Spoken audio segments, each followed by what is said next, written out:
ಆತ್ಮೀಯ ವೀಕ್ಷಕರೇ, ನಿಮಗೆಲ್ಲ ನನ್ನ ಯೂಟ್ಯೂಬ್ ವಾಹಿನಿಯಾಗಿರುವ ರಾಶಿ ಫಲಲು ಚಾನಲ್ಗೆ ಸ್ವಾಗತ ಸುಸ್ವಾಗತ. ನಾವಿವತ್ತು ಸಿಂಹರಾಶಿಯವರ ಹಾಗೂ ಹೂವುಗಳು ಹಾಗೂ ಅವರ ಜೀವನ ಶೈಲಿಯ ಕುರಿತು ಕೆಲವೊಂದು ವಿಷಯಗಳ ಬಗ್ಗೆ ತಿಳಿದುಕೊಳ್ಳೋಣ. ಹಾಗೆ ಅದಕ್ಕೆ ಕೆಲವೊಂದು ಪರಿಹಾರಗಳನ್ನು ಕೂಡ ಕಂಡುಕೊಳ್ಳೋಣ. ಬನ್ನಿ ವಿಡಿಯೋ ಒಳಗಡೆ ಮುಂದುವರಿಯೋಣ. ನೀವು ಸಿಂಹರಾಶಿಯವರೇ? ಹಾಗಾದರೆ ಈ ಒಂದು ಮಾತು ನಿಮ್ಮ ಇಡೀ ಜೀವನವನ್ನೇ ಬದಲಿಸುವ ಅದ್ಭುತ ಶಕ್ತಿಯನ್ನು ಹೊಂದಿದೆ. ಹುಟ್ಟಿನಿಂದಲೇ ರಾಜಗಾಂಭೀರ್ಯ, ಯಾರಿಗೂ ತಲೆಬಾಗದ ನಾಯಕತ್ವದ ಗುಣ ಹೊಂದಿರುವ ನೀವು ಜೀವನದಲ್ಲಿ ಎಷ್ಟೇ ಕಷ್ಟಪಟ್ಟರೂ ಅಂದುಕೊಂಡ ಯಶಸ್ಸು ಮತ್ತು ನೆಮ್ಮದಿ ಸಿಗುತ್ತಿಲ್ಲವೇ? ಬೇರೆಯವರಿಗಾಗಿ ನೀವು ಪ್ರಾಣವನ್ನೇ ಕೊಟ್ಟರೂ, ಅವರಿಗೆ ಎಷ್ಟೇ ಸಹಾಯ ಮಾಡಿದರೂ ಕೊನೆಗೆ ನಿಮಗೆ ಸಿಗುತ್ತಿರುವುದು ಕೇವಲ ಅಪವಾದ, ನಿಂದನೆ ಮತ್ತು ನಂಬಿಕೆ ದ್ರೋಹ ಮಾತ್ರವೇ. ಕೈಗೆ ಬಂದ ತುತ್ತು ಬಾಯಿಗೆ ಬರಲಿಲ್ಲ ಎಂಬಂತೆ ಹಣ, ಅಧಿಕಾರ, ನೆಮ್ಮದಿ ಎಲ್ಲವೂ ಒಲಿದು ಬಂದಂತೆಯೇ ಬಂದು ಕೊನೆಯ ಕ್ಷಣದಲ್ಲಿ ಕೈಜಾರಿ ಹೋಗುತ್ತಿದೆಯೇ? ಹಾಗಾದರೆ ನೀವು ಎಲ್ಲೋ ಒಂದು ಕಡೆ ಎಡವುತ್ತಿದ್ದೀರಿ ಎಂದರ್ಥ. ನಿಮ್ಮ ಜನ್ಮರಾಶಿಯ ಅತಿದೊಡ್ಡ ರಹಸ್ಯವನ್ನು ನೀವು ಇನ್ನೂ ಸಂಪೂರ್ಣವಾಗಿ ಅರ್ಥಮಾಡಿಕೊಂಡಿಲ್ಲ.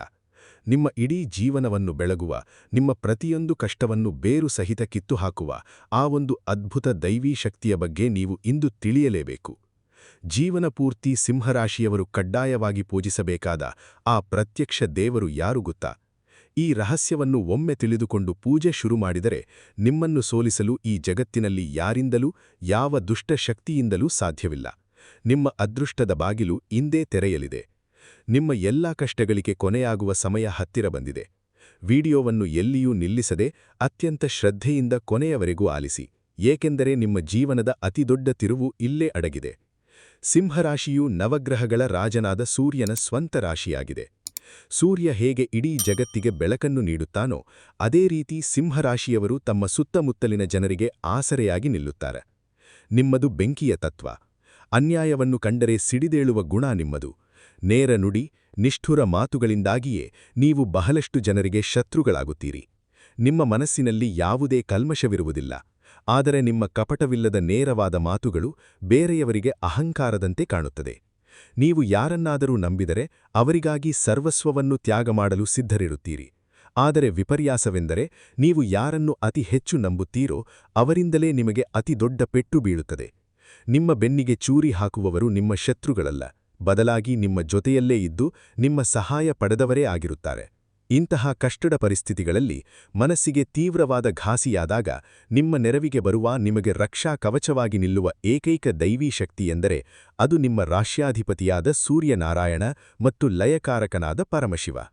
ಹೌದು, ಸಿಂಹರಾಶಿಯವರು ತಮ್ಮ ಜೀವನ ಪೂರ್ತಿ ಶ್ರದ್ಧಾಭಕ್ತಿಗಳಿಂದ ಪೂಜಿಸಬೇಕಾದ ದೇವರು ಪ್ರತ್ಯಕ್ಷ ದೈವ ಸೂರ್ಯ ಭಗವಾನ್ ಹಾಗೂ ಮಹಾದೇವ. ಈ ಎರಡು ಶಕ್ತಿಗಳ ಆರಾಧನೆ ನಿಮ್ಮ ಜೀವನದಲ್ಲಿ ಪವಾಡಗಳನ್ನೇ ಸೃಷ್ಟಿಸುತ್ತದೆ. ಸೂರ್ಯ ಭಗವಂತನ ಆರಾಧನೆ ಸಿಂಹರಾಶಿಯವರಿಗೆ ಕೇವಲ ಪೂಜೆಯಲ್ಲ, ಅದು ಉಸಿರಾಗಬೇಕು. ಪ್ರತಿದಿನ ಮುಂಜಾನೆ ಸೂರ್ಯೋದಯಕ್ಕೂ ಮುನ್ನ ಏಳುವ ಅಭ್ಯಾಸವನ್ನು ನೀವು ಬೆಳೆಸಿಕೊಳ್ಳಬೇಕು. ಸ್ನಾನ ಮುಗಿಸಿ ಶುದ್ಧವಾದ ಬಟ್ಟೆಯನ್ನು ಧರಿಸಿ ತಾಮ್ರದ ಚೊಂಬಿನಲ್ಲಿ ಶುದ್ಧವಾದ ನೀರು, ಸ್ವಲ್ಪ ಕುಂಕುಮ ಮತ್ತು ಕೆಂಪು ಹೂವನ್ನು ಹಾಕಿ ಉದಯಿಸುತ್ತಿರುವ ಸೂರ್ಯನಿಗೆ ಅರ್ಘ್ಯವನ್ನು ಸಮರ್ಪಿಸಬೇಕು. ಈ ಪ್ರಕ್ರಿಯೆಯು ಕೇವಲ ಒಂದು ಆಚರಣೆಯಲ್ಲ, ಇದು ನಿಮ್ಮ ದೇಹದ ಮತ್ತು ಮನಸ್ಸಿನ ಪ್ರತಿಯೊಂದು ನರನಾಡಿಗೂ ಅಗಾಧವಾದ ಶಕ್ತಿಯನ್ನು ತುಂಬುವ ವೈಜ್ಞಾನಿಕ ಮತ್ತು ಆಧ್ಯಾತ್ಮಿಕ ಪ್ರಕ್ರಿಯೆ. ಸೂರ್ಯನಿಗೆ ನೀರನ್ನು ಅರ್ಪಿಸುವಾಗ ಓಂ ಸೂರ್ಯಾಯ ನಮಃ, ಓಂ ಆದಿತ್ಯಾಯ ನಮಃ, ಓಂ ಭಾಸ್ಕರಾಯ ನಮಃ ಎಂಬ ಮಂತ್ರಗಳನ್ನು ಪಠಿಸಬೇಕು.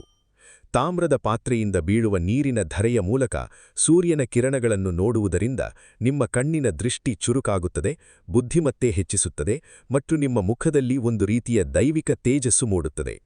ಸಿಂಹರಾಶಿಯವರಲ್ಲಿ ಸಾಮಾನ್ಯವಾಗಿ ಕಂಡುಬರುವ ಅತಿಯಾದ ಕೋಪ, ಮಾನಸಿಕ ಒತ್ತಡ ಹಾಗೂ ರಕ್ತದೊತ್ತಡದಂತಹ ಸಮಸ್ಯೆಗಳಿಗೆ ಸೂರ್ಯ ನಮಸ್ಕಾರ ಮತ್ತು ಅರ್ಘ್ಯ ಪ್ರದಾನವು ರಾಮಬಾಣವಾಗಿ ಕೆಲಸ ಮಾಡುತ್ತದೆ. ಇದರ ಜೊತೆಗೆ ನೀವು ಕಡ್ಡಾಯವಾಗಿ ಮಾಡಬೇಕಾದ ಇನ್ನೊಂದು ಕೆಲಸವೆಂದರೆ ಆದಿತ್ಯ ಹೃದಯ ಸ್ತೋತ್ರದ ಪಠಣ. ಶ್ರೀರಾಮಚಂದ್ರನು ರಾವಣನನ್ನು ಸಂಹಾರ ಮಾಡಲು ಹೊರಟಾಗ ಆತನ ಮನಸ್ಸಿನಲ್ಲೂ ಒಂದು ಕ್ಷಣ ಆಯಾಸ ಮತ್ತು ಗೊಂದಲ ಮೂಡಿತು. ಆಗ ಅಗಸ್ತ್ಯಮುನಿಗಳು ಶ್ರೀರಾಮನಿಗೆ ಉಪದೇಶಿಸಿದ ಮಹಾಮಂತ್ರವೇ ಈ ಆದಿತ್ಯ ಹೃದಯ ಸ್ತೋತ್ರ. ಇಂತಹ ಶಕ್ತಿಶಾಲಿ ಸ್ತೋತ್ರವನ್ನು ಸಿಂಹರಾಶಿಯವರು ಪ್ರತಿದಿನ, ವಿಶೇಷವಾಗಿ ಭಾನುವಾರದ ದಿನ ತಪ್ಪದೇ ಪಠಿಸಬೇಕು. ಇದನ್ನು ಹೇಳುವುದರಿಂದ ನಿಮ್ಮ ಒಳಗಿನ ಭಯ, ಆತಂಕ ಮತ್ತು ನಕಾರಾತ್ಮಕ ಶಕ್ತಿಗಳು ಸುಟ್ಟು ಭಸ್ಮವಾಗುತ್ತವೆ.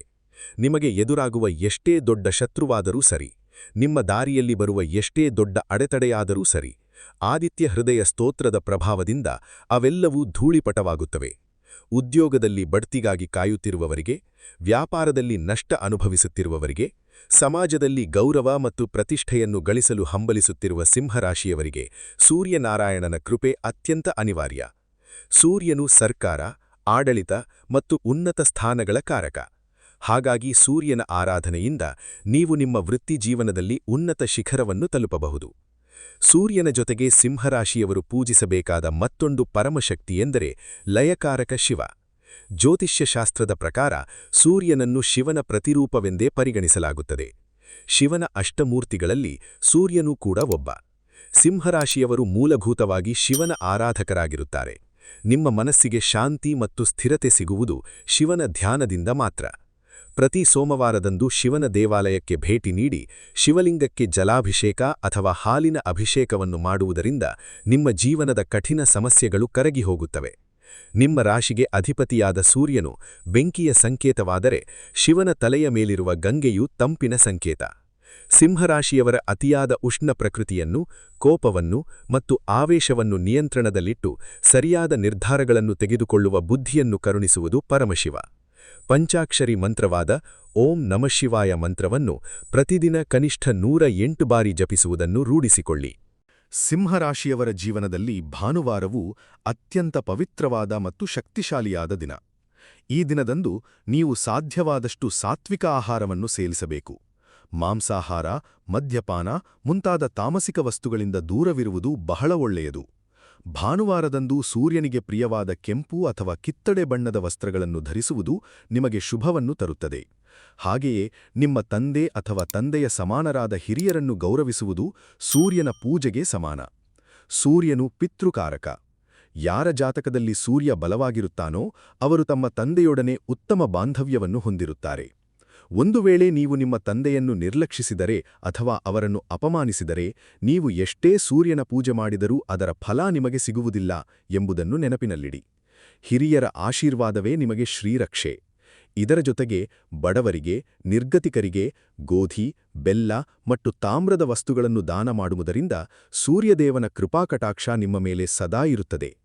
ಸಿಂಹರಾಶಿಯವರು ತಮ್ಮ ಜೀವನದಲ್ಲಿ ಎದುರಿಸುವ ಮತ್ತೊಂದು ದೊಡ್ಡ ಸಮಸ್ಯೆಯೆಂದರೆ ಸಾಲದ ಬಾಧೆ ಮತ್ತು ಆರ್ಥಿಕ ಮುಗ್ಗಟ್ಟು.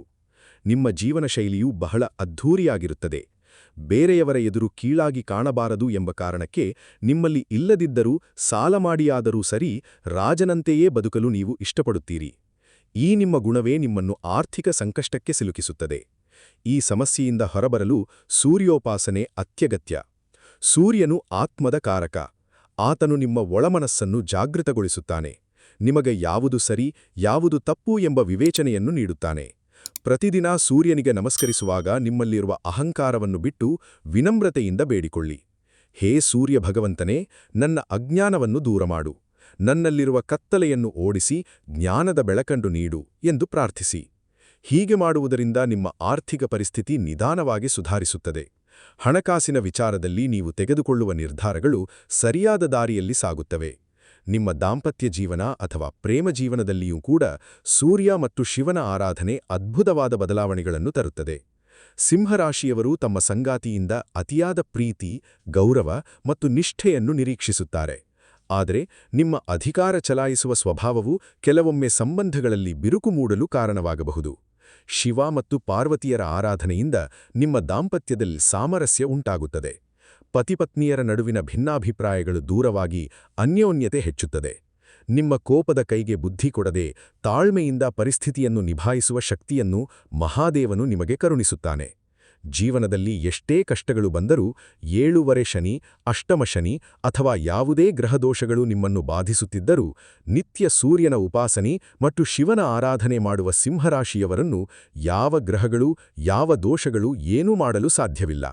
ಸೂರ್ಯ ಮತ್ತು ಶಿವನ ರಕ್ಷಣಾ ಕವಚವು ನಿಮ್ಮನ್ನು ಸದಾ ಕಾಪಾಡುತ್ತದೆ. ಇನ್ನೊಂದು ಮುಖ್ಯವಾದ ವಿಚಾರವನ್ನು ನೀವು ಗಮನದಲ್ಲಿಟ್ಟುಕೊಳ್ಳಬೇಕು.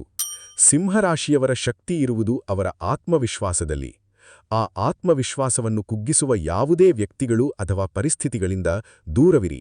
ಸೂರ್ಯನು ಎಂದಿಗೂ ಹಿಂದೇಟು ಹಾಕುವುದಿಲ್ಲ. ಆತ ಸದಾ ಮುಂದಕ್ಕೆ ಚಲಿಸುತ್ತಲೇ ಇರುತ್ತಾನೆ. ನೀವೂ ಕೂಡ ನಿಮ್ಮ ಜೀವನದಲ್ಲಿ ಎದುರಾಗುವ ಸೋಲುಗಳಿಗೆ ಹೆದರಿ ಕುಳಿತುಕೊಳ್ಳಬಾರದು.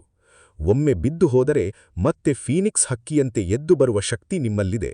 ಆ ಶಕ್ತಿಯನ್ನು ಬಡಿನೆಬ್ಬಿಸುವ ಕೆಲಸವನ್ನು ಸೂರ್ಯನ ಪ್ರಾರ್ಥನೆ ಮಾಡುತ್ತದೆ.